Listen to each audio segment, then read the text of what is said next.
Hello friends, இன்றைக்கி சூப்பரான பாருங்கள் சாலை மீன் தான் பார்க்க போகிறோம். என்ன சூப்பராக இருக்குது, எவ்வளோ ஃப்ரெஷ்ஷாக இருக்குது பாருங்கள். இப்போ மீன் பிடி காலன்றாங்க, ஆனாலும் நமக்கு சூப்பராக சாலை மீன் வந்திருக்கு. வந்து பார்த்தோன்னே வாங்கியாச்சு இன்றைக்கி. இந்த மீன் அவ்வளோ 1/2 கிலோ. உங்களுக்கு கொஞ்சோண்டு குழம்புக்கும் இது பொரிக்கிறதுக்கும் எடுத்து வச்சுருக்கேன். ஒரு 8 போல், மீதி இந்த குழம்புக்கு வச்சிடலான்னு. சூப்பராக நம்ம இது வந்து ஒவ்வொன்றும் நம்ம திருநெல்வேலி ஸ்டைலில் பொரிச்சிக்கோம். அப்புறம் ஒக்கநேக்கல் ஸ்டைலு இதுன்னு நிறைய மீன் குழம்பு வகை போட்டிருக்கேன். அதை போய் பாருங்கள் என் லிங்கில். இன்றைக்கி வந்து நான் சும்மா சிம்பிளாக எவ்வளோ டேஸ்டியாக சமையல் தேங்காவே ஊற்றாமல் செய்கிறதுன்னு தான் காட்ட போகிறேன். அதுக்கு என்னென்ன தேவைகளும் பார்த்துடலாம். அதுக்கு முன்னாடி என்னுடைய சேனலை முதல் பார்க்குறதா சிம்பா நியூ ஜெட் சேனலுக்கு சப்ஸ்கிரிப்ஷன் பண்ணுங்கள் ஃப்ரெண்ட்ஸ். உங்கள் ஃப்ரெண்ட்ஸுங்களுக்கும் ஷேர் பண்ணுங்கள். பிடிச்சிருந்தால் கண்டிப்பாக லைக் பண்ணுங்கள். எல்லாமே வீட்டுடைய பொருட்கள், எல்லாமே ஹெல்த்தி மெயின். இது போனுக்கெல்லாம் அவ்வளோ ஸ்ட்ரென்த்துன்றாங்க டாக்டர்ஸு. சின்ன மீன்லேயே இந்த சாலை மீன் தான் அவ்வளோ சிறந்ததுன்றாங்க. இந்த மலிவாக கிடைக்கிற மீன் நம்ம யாருமே அவங்கள மிஞ்சி போனால் 200, 250, 300க்கு மேலே தாண்டதே கிடையாது. ஆனால் நம்ம பெரிய பெரிய மீன் வாங்கும்போது ஃப்ரிட்ஜில் வச்சு நமக்கு ஸ்டோர் பண்ணி தான் கொடுக்குறாங்க அந்த பெட்டி, ஃப்ரீசர் பெட்டியில். ஆனால் அது அவ்வளோ கெடுத்து. இது வந்து அன்னன்னைக்கு வரது அடுத்த நாளே மார்க்கெட்டுக்கு வந்துடும். அதனால் இப்படி குட்டி மீன்ஸ்க்குலாம் நம்ம வாங்கி சாப்பிட்றோம். சென்னையில் இருக்கிறவங்களுக்கு நமக்கு இதெல்லாம் உண்மையாகவே ஃப்ரெஷ்ஷு. உங்களுக்கு பெரிய மீன் கண்டிப்பாக நமக்கு பெரும்பாலும் ஃப்ரெஷ்ஷாக இருக்காது. இப்போ அதுக்கு என்னென்ன தேவைகளும் பார்த்துருவோம் நம்ம. இப்போதுக்கு அதுக்கு தேவையான பொருட்கள் பார்த்துடலாம். ஒரு 20 சின்ன வெங்காயம் எடுத்து வச்சுருக்கேன். ஒரு 5 வெங்காயம் நல்லா மெலிசாக அரிஞ்சு வச்சுருக்கேன்.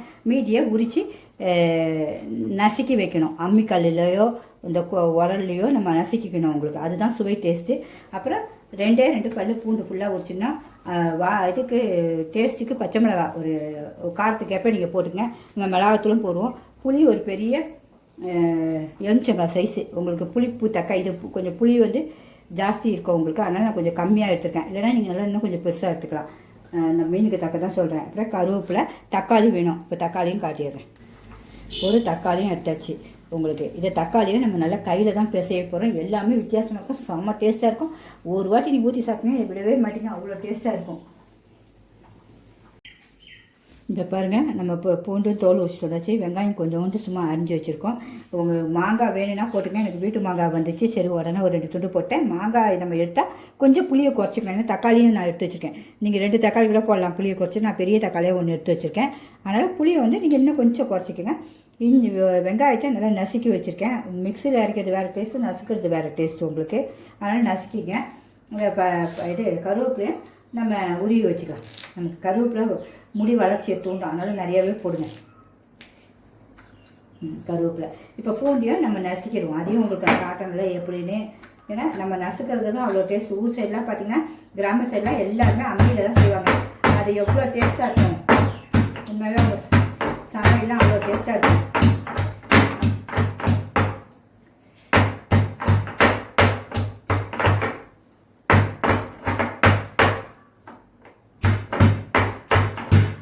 இந்த அளவு போதும். இந்த அளவு இருந்தால் தான் வளர்க்கும் போது சூப்பராக இருக்கும். நமக்கு சாப்பிடும்போது அது நல்லா சூப்பராக கடிபடும் டேஸ்ட்டாக. இப்போ அடுத்தது ஸ்டவ் பற்ற வச்சோம். புளியும் ஊறிடுச்சு. அதுக்குள்ளே ஸ்டவ் பற்ற வச்சுட்டு வந்துடுவோம். அதுக்குள்ளே நம்ம புளியை கரைச்சிடுவோம். அதுக்கு தேவையான மசாலாவையும் போட்டுருவோம். இப்போ வந்து புளி அப்படியே இருக்கட்டும், நம்ம அப்படியே பிசைஞ்சிடலாம். மாங்காய் வந்து நம்ம வீட்டு மாங்காய் சூப்பராக வந்துச்சு நிறையா. சரி, அதுலேயே நான் பெரிய காயும் முழு காயும் வந்துச்சு. பிஞ்சிங்களும் நிறையா கொடுத்து விட்டாங்க, மாவுடு மாதிரி போடுங்கன்ட்டு. சரி, அதை அப்படியே எடுத்து வச்சுருக்கேன். நமக்கு டேஸ்ட்டு அப்புறம் செய்வோன்ட்டு. இப்போ இதுக்கு தேவையான பாத்திரம் இதிலே போட்டுருவோம். கரைச்சத்துக்கு மஞ்சத்தூள், கிருமி நாசி பற்றிலாம் கம்பல்சரி போடுவோம்.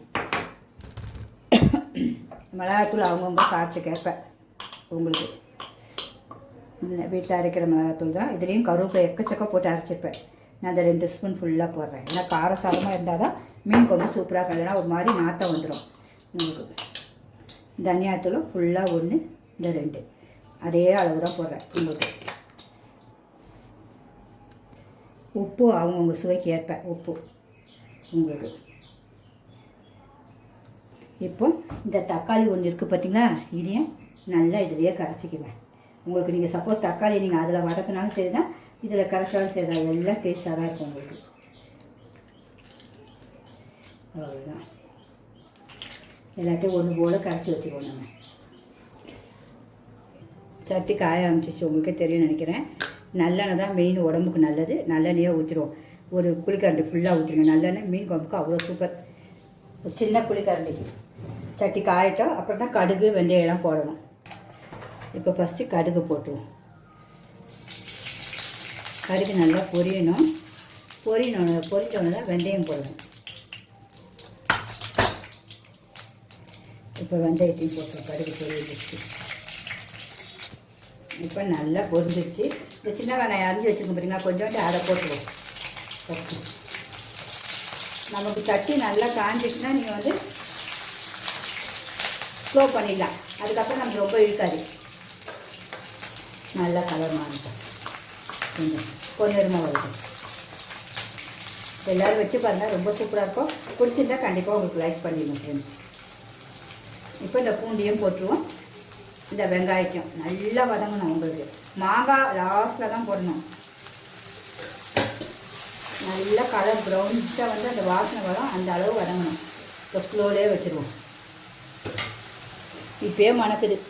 இப்போ கொஞ்சம் கலர் மாறிக்கும், உங்களுக்கே தெரியும். அந்த கருவேப்பிலையே போட்டுருங்க. போட்டு நல்லா வதங்கி நல்லா ப்ரௌனிஷாக வரட்டும். சூப்பராக வதங்கறதுக்கு குழம்பு டேஸ்ட்டு வதங்கட்டும்.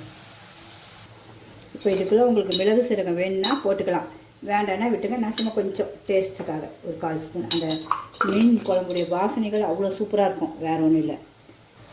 ஒவ்வொருத்தருக்கும் இந்த குழம்புல போட்டு பிசைஞ்ச தக்காளி பிடிக்கலாம். இந்த இப்படி தக்காளியை நல்லா பிசைஞ்சு இதில் போட்டுங்க. அதையே உங்களுக்கு நான் காட்டிட்டேன். நல்லா இப்படி வதக்கிடுங்க அதோடு சேர்த்து. உங்களுக்கு சப்போஸ் குழம்புல பிசைஞ்சு பிடிக்காமல் இதில் செய்யணுன்னா எதிரான 2 மெத்தடும் ஒன்று தான். இப்படி இந்த அளவு எண்ணெய் பிரிஞ்சு நல்லா வதங்கிடுச்சு. இப்போ தான் நம்ம இன்னும் புளியை ஊற்றணும். இந்த அளவு வந்துடணும். சூப்பராக உங்களுக்கு சூப்பராக எண்ணெய் மதந்து வந்துடும் நம்ம குழம்புலேயே. அந்த ஒரு கரண்டி எண்ணெய் நம்ம ஊற்றுறோம்ல, அது உங்களுக்கு வேணுன்னா கூட கூட கொஞ்சம் நீங்கள் ஊற்றுறீங்க. இதுவே எண்ணெய்லாம் போதும். ஏன்னா நிறையா எண்ணெய் ஊற்றினாலும் நல்லா இருக்காது. இப்போ நமக்கு இதுக்கு தேவைட்டாக்கா புளி தண்ணி ஊற்றணும். இன்னும் கொஞ்சம் ஊற்றணும், திக்காக தான் இருக்கணும். இந்த இதையும் ஊற்றுறோம் கரைச்சி. இப்போ உப்பு காரம் எல்லாம் டேஸ்ட் பார்த்துருவோம். குழம்பு கூட்டியாச்சு. அது கொதிச்சோன்னா பாப்பா கொதித்து ஒரு 10 நிமிஷம் அப்படியே கொதிக்கட்டும். கொஞ்சம் மீடியம் ஸ்டவ்வில் வச்சுக்குவோம் நம்ம. அதுக்குள்ளே நமக்கு மீனும் பொரிக்கிறோம். பொரிச்சிட்ருக்கட்டும்.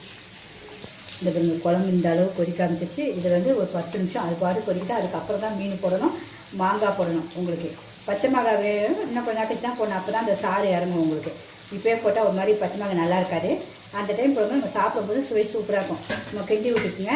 அப்படி நல்லா கூடி வரும். கூடி வந்து ஒரு 10 நிமிஷம் கழிச்சு நம்ம மீனை போடுவோம். இந்த பாருங்க குழம்பு 10 நிமிஷமாக கொதிச்சிட்ருக்கு. இப்போ நல்லா வத்துறது உங்களுக்கே தெரியும். இப்போ நம்ம மீன்களை எடுத்து ஒன்று ஒன்றா போட்டு வைக்கிறேன். மீனை போட்டு ஸ்லோவில் வச்சிடணும். வச்சு ஒரு 5லேருந்து 7 நிமிஷம் வச்சுட்டு நம்ம இறக்கிற வேண்டியதான்.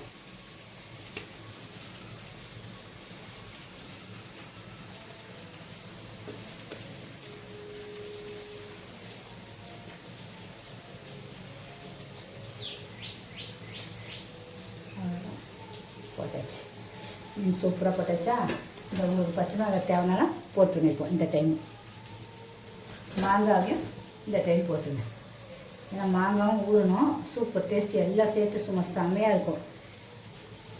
இப்போ வந்து அப்படி லைட்டாக மட்டும் ஒரு அப்படி ஷேக் பண்ணி விட்டுட்டு மூடிடுங்க. 10 நிமிஷத்துக்கு எதுவுமே நீங்கள் ஒரு 5-7 நிமிஷத்துக்கு எதுவும் பண்ணாதீங்க. பண்ணணுன்னா நம்ம இந்த சட்டியை பிடிச்சி தான் அப்படி ஷேக் பண்ணணும். உங்களுக்கு அந்த அளவுக்கு உங்களுக்கு சூடாக இருந்துச்சுன்னா துணி வச்சுக்கோங்க. இப்போ மூடி வச்சுருவோம். மூடி 7 நிமிஷம் வச்சு குழம்பு பார்ப்போம் சுவையை. இப்போ ஒரு 10 நிமிஷம் ஆகிடுச்சு. நம்ம குழம்பு திறந்து பார்ப்போம். சிம்லே தான் போட்டிருக்கேன். வாவ் எவ்வளோ சூப்பராகிடுச்சு பார்த்தீங்களா. குழம்பு பார்த்து அட்டகாசமாக இல்லை. நம்ம ஊற்றின எண்ணெய் அப்படியே மருந்து வந்துடுச்சு. குழம்புலாம் அவ்வளோ டக்கராக்கி. மீனையும் பாருங்கள் பார்க்க எவ்வளோ சூப்பராக பார்த்தீங்கன்னா. அந்த மாங்காவும் பார்க்க எவ்வளோ அழகாக இருக்குது. இதுவும் பாருங்கள், மீன்களும் பாருங்கள் உடையாமல் அப்படியே சூப்பராக இருக்கா. கொஞ்சம் நம்ம இவ்வளோண்டு ஊற்றி சாப்பிட்டா கூட அவ்வளோ டேஸ்ட்டாக இருக்கணும் அந்த குழம்பு. அதுமாதிரி நம்ம இப்போ என்ன பண்ணோன்னா உங்களுக்கு இந்த டைம் வந்து கொஞ்சோண்டு வெல்லம் போட்டுனா போட்டுங்க. அது சூப்பராக இருக்கும் உங்களுக்கு. நான் இன்றைக்கி அதில் போடல, ஆனால் நீங்கள் போட்டுக்கங்க. மீன் குழம்புக்கு எப்போவுமே அது போட்டால் ரொம்ப சுவை சூப்பர். எண்ணெய் அவ்வளோ கூட்டிச்சு. இப்போ நம்ம இந்த கருவேப்பிலை ஃபுல்லாக உருவி ஒரு அப்படி போட்டுட்டு இறக்கிடுவோம். ஆஃப் பண்ணிட வேண்டியதான். நம்ம இந்த ஆஃப் பண்ணியும் இந்த சட்டி கொதிச்சுட்டே தான் இருக்கும். அதுதான் இந்த சட்டியுடைய மகிமை. ஒரு 1/2 மணி நேரம் கொதிக்கும் பாருங்கள். அதில் இன்னும் சூடாகி அந்த அழகாக சூப்பராக எண்ணெயெல்லாம் பிரிஞ்சு வந்துடும். கண்டிப்பாக உங்களுக்கு பிடிச்சிருக்கோன்னு நினைக்கிறேன். என்னுடைய சமையல் பிடிச்சிருந்தா கண்டிப்பாக லைக் பண்ணுங்கள் ஃப்ரெண்ட்ஸ். இங்கே பாருங்கள் நம்ம ஸ்டவ்வு சுத்தமாக ஆஃப் பண்ணியாச்சு. எரியவே இல்லை. ஆனால் அது கொதிப்பை பாருங்கள். மண் சட்டிக்கே அதுதாங்க உண்மையாகவே. இந்த மாதிரி சுவையை பார்த்துருவோமா. அதுவும் இதை 1 ஹவர் கழித்து சாப்பிட்டு அடுத்த நாள் சாப்பிட்டா தான் இந்த மீன் குழம்புலாம் அவ்வளோ ஒரு டேஸ்ட்டுங்க உண்மையாகவே. எத்தனை பேருக்கு தெரியும்னு சொல்லுங்கள். மீன் குழம்புலாம் அடுத்த நாள் கஞ்சி அதெல்லாம் ரசம் சாதெல்லாம் வச்சு சாப்பிடும்போது அவ்வளோ சுவையாக இருக்கும் உண்மையாகவே. எங்களுக்கெல்லாம் அது ரொம்ப பிடிக்கும். நீங்களும் சாப்பிட்டு பாருங்க. அதுமாதிரி இந்த மிளகாவையும் சாதத்தில் போட்டு பசங்க சாப்பிட வேறு லெவலுங்க. இப்போ நம்ம சுவையை போய் பார்த்துருவோம். நம்மளுடைய மீன் கொம்பு எவ்வளோ சூப்பராக ரெடி ஆகிடுச்சு. இப்போ நம்ம அதை டேஸ்ட்டும் பார்க்கணும்ல. நம்ம கேரளா மட்டர் ரைஸ் தான் எடுத்திருக்கேன். உங்களுக்கு இந்த குழம்பையும் உங்களுக்கு காட்டினால எடுப்பாங்க. இதோடைய மீன் அந்த மாங்காய் எவ்வளோ சூப்பராக இருக்குது கரையாமல். உங்களுக்கு மீனையும் காட்டணும்ல. மீனையும் பாருங்கள், திக்னஸும் குழம்பு பாருங்கள் எவ்வளோ சூப்பராக இருக்குது. அந்த மீன் ஒன்று ஒன்று அப்படியே பிச்சு சாப்பிடும்போது சூப்பராக இருக்குங்க. மிஸ் பண்ணவே பண்ணாதீங்க. இது பாருங்கள், குழம்பையும் பாருங்கள் அவ்வளோ அட்டகாசமாக இருக்கும். குழம்பும் அவ்வளோ டேஸ்ட்டாக இருக்கும். சாப்பிட்றதாங்க சொல்ல. நான் உங்களுக்கு டேஸ்ட்டையும் காட்டிடுறேனே. மீனை சொல்லும் போதே நாக்கு ஊறுதுங்க. உண்மையாகவே அப்படியே அல்டிமேட்டாக இருக்கும் சாப்பாடு. மீன் வச்சு சாப்பிட்டா சொல்ல வேறு லெவலு. சாப்பிட்டுறாயிருங்க. அம்மா செம்ம டேஸ்ட்டுங்க. அப்படியே சுண்டி இழுக்குது அந்த குழம்பு. அவ்வளோ டேஸ்ட்டு. அந்த மீனும் அவ்வளோ சூப்பராக இருக்குது. இங்கே பாருங்கள், ஊறி போய் மீன் சாப்பிடு. அவ்வளோ டேஸ்ட்டு. பிடிச்சா கண்டிப்பாக லைக் பண்ணுங்கள். எல்லாருமே இதேமாதிரி செஞ்சு சாப்பிடணும் தான் போகிறேன். மீன் கொம்பு அட்டகாசமாக இருக்கும். கண்டிப்பாக செஞ்சு சாப்பிடுங்க. ஓகே ஃப்ரெண்ட்ஸ், பாய்.